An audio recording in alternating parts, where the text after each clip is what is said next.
Attention to all SSS members at pensioners, para sa mga nagtatanong, Pwede bang gamitin ang paternity leave sa bawat panganganak? Sa video na ito, pakitapos hanggang sa dulo para malaman ang buong impormasyon.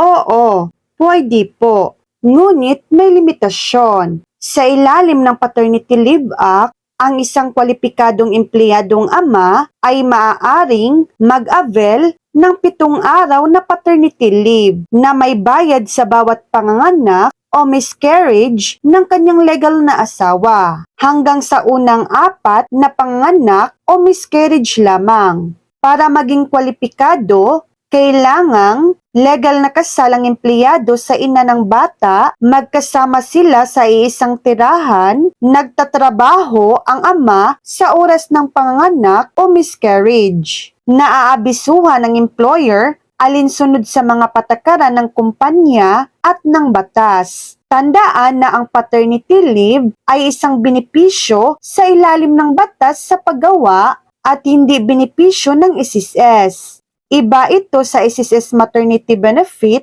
na para sa ina. So yan lang po ang latest update.